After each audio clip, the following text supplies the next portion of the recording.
নমস্কারম। আশা করি আপনারা সবাই ভালো আছেন। আমার ভিডিও দিতে একটু দেরি হয়ে যাচ্ছে কারণ আমি একটু ব্যস্ত, তাই আমাকে ক্ষমা করে দেবেন আমি লেটে ভিডিও আপলোড করছি বলে। আশা করি আপনাদের আমার আগের ভিডিওটি ভালো লেগেছে।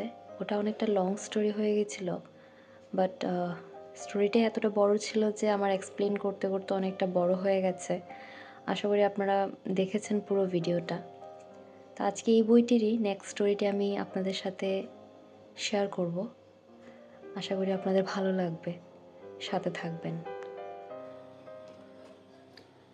New faces and unseen connections, নতুন মুখ এবং অদৃশ্য সংযোগ। একটি গভীর নিঃশ্বাস ফেলে আমি নিঃশ্বাস ছাড়লাম। আমি বিন্দু বিন্দুর সাথে পুনরায় সংযোগ স্থাপন করতে, যেখানে আমি রেখেছিলাম সেখান থেকে ফিরে আসতে এবং যে পথটি আমাকে এখানে নিয়ে এসেছে তা বুঝতে প্রস্তুত ছিলাম। এটি সম্পর্কে ভাবতে ভাবতে আমার হাসি পেয়ে গেল, বিশেষ করে যখন আমি আমাদের অনলাইন ক্লাসগুলির কথা মনে করলাম। ব্যস্ত থাকার জন্য আমাদের সর্বোত্তম প্রচেষ্টা সত্ত্বেও বাস্তবতা অনেকটা আলাদা ছিল। আমাদের ওয়েব ক্যামগুলি সর্বদা চালু ছিল, মনোযোগের মায়াও তৈরি করেছিল, কিন্তু আমাদের হোয়াটসঅ্যাপ গ্রুপে রসিকতা, মিম এবং এলোমেলো আড্ডার ঝড় ছিল অনেক। আমাদের পালিশ করা জুম উপস্থিতি এবং আমাদের প্রকৃত আগ্রহের স্তরের মধ্যে পার্থক্য ছিল পরস্পর বিরোধী। একদিন একটি বিশেষ একঘেয়ে লেকচার চলাকালীন আমি ওয়েব স্ক্রিনে একটি নতুন মুখ লক্ষ্য করলাম। একটি মেয়ে, যাকে আমি আমাদের আগের কোনো ক্লাসে আগে কখনোই দেখিনি। আমি মনে মনে ভাবলাম, এটা কে? সে কি আমাদের ক্লাসটি ক্র্যাশ করেছে, নাকি সে অধরা ছাত্রদের কোনো গোপন ক্লাবের অংশ? হয়তো সে দেরিতে এসেছে। তবে আরও আকর্ষণীয় বিষয় ছিল তার পাশের খালি আসনটি।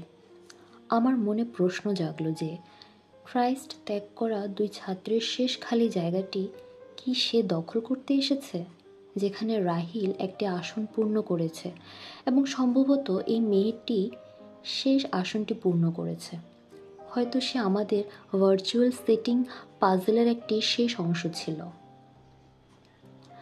আমাদের আনুষ্ঠানিক আড্ডা দ্রুত শুরু হলো। সে কে, কোথা থেকে এসেছে এবং কেউ কি তাকে আগে কখনো দেখেছে? এই ধরনের বার্তা দিয়ে ভরে গেল, তাই আমি স্ক্রিনের দিকে ভালো করে তাকালাম। একটাও কথা মিস না করে আমি চ্যাটে টাইপ করলাম, আমার মনে হয় তার নাম তানিষ্কা। শেষ পর্যন্ত অনলাইন ক্লাসের আসল পার্ট ছিল কোর্সের উপাদান সম্পর্কে নয়, এটি ছিল কে কে ছিল তার ট্র্যাক রাখা। এমনকি তখন লেকচারটি আমাদের ক্রমবর্ধমান ডিজিটাল সামাজিক জীবনের পটভূমিতে ঝাপসা বলে মনে হচ্ছিল। একদমই ভালো লাগছিল না লেকচারটি। আমি কিছু অনলাইন বন্ধু তৈরি করলাম, পাভনি এবং সৌরভ, যারা আমার নিস্তেজ ডিজিটাল জগতে তাজা বাতাসের মতো ছিল। পাভনি সর্বদা পাঠ্যক্রমে বহির্ভূত কার্যকলাপের জন্য ধারণা নিয়ে উচ্ছ্বসিত থাকত। আমাদেরকে বিভিন্ন ধরনের ভার্চুয়াল উৎসব এবং ইভেন্টে টেনে আনত। মানরি ম্যামের জটিল লেকচারগুলো নেভিগেট করার জন্য সৌরভ আমাদের প্রিয় মানুষ ছিল।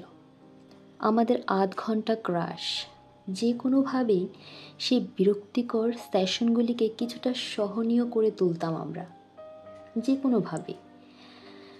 যদিও আমি সত্যি অবন্তিকার সাথে এই মজাদার কার্যকলাপে যোগ দিতে চেয়েছিলাম, আমি কখনো হাই বলার বা তাকে যোগ দিতে বলার সাহস পাইনি। আমি বারবার ভাবছিলাম যে তার এবং মানবিতের মধ্যে অবশ্যই কোনো ধরনের রসায়ন আছে, কেমিস্ট্রি, বুঝতে পারছেন তো? আমি কাবাব মে হাড্ডি নামক বিশ্রী তৃতীয় চাকা হতে চাইনি কখনো। তাই আমি পিছনে থেকে ভাবছিলাম আর কল্পনা করছিলাম যে আমার যদি সাহস থাকতো তবে পরিস্থিতি কতটা ভিন্ন হতে পারত আজ। কয়েকদিন পরে আমি বুঝতে পারলাম যে সবাই তাদের নিজস্ব প্রেমের সম্পর্ক খুঁজে পাচ্ছে। পাভনি তার স্বাভাবিক মেজাজে বোমা ফাটিয়ে দিল যে সে একটি প্রপোজাল পেয়েছে। সৌরভ এবং আমি জিমিট স্ক্রিনে তার দিকে তাকিয়ে রইলাম। আমাদের মুখগুলি বিস্ময় এবং বিভ্রান্তির নিখুঁত মিশ্রণ হিসেবে প্রকাশ পাচ্ছিল। সিরিয়াসলি, আমি ভাবলাম ঈর্ষা এবং বিনোদনের মিশ্রণ অনুভব করছিলাম তখন। অনলাইনে প্রেম, এটা কিভাবে কাজ করে? আদৌ কি এটা সম্ভব? আর আমি অবন্তিকাকে হাই বলার সাহস খুঁজে পেতে হিমশিম খাচ্ছি, আর তোমরা অনলাইনে প্রেমে হাবুডুবু খাচ্ছ। বাহ! পাবনি উল্লেখ করেছিলেন যে তিনি এখনও প্রপোজালটি গ্রহণই করেননি, যা আমার আবেগের ঘূর্ণিঝড়কে আরও বাড়িয়ে তুলেছিল। মনে হচ্ছিল সবাই তার আত্মার সঙ্গী এবং অন্তত পরবর্তী 3 বছরের জন্য একজন হুক্কাপ বন্ধু খুঁজে পেতে চাইছে। যখন আমি তখনও পিছনের দিকে তাকিয়েছিলাম, আমার এখনও কেউ জোটেনি। তাই এটা মজার এবং বিরক্তিকর উভয় ছিল বটেই। যখন আমি অবন্তিকার সাথে কিভাবে কথা বলবো তা খুঁজে বের করার চেষ্টা করছিলাম অন্যদের সম্পর্কে জড়িয়ে পড়তে দেখে।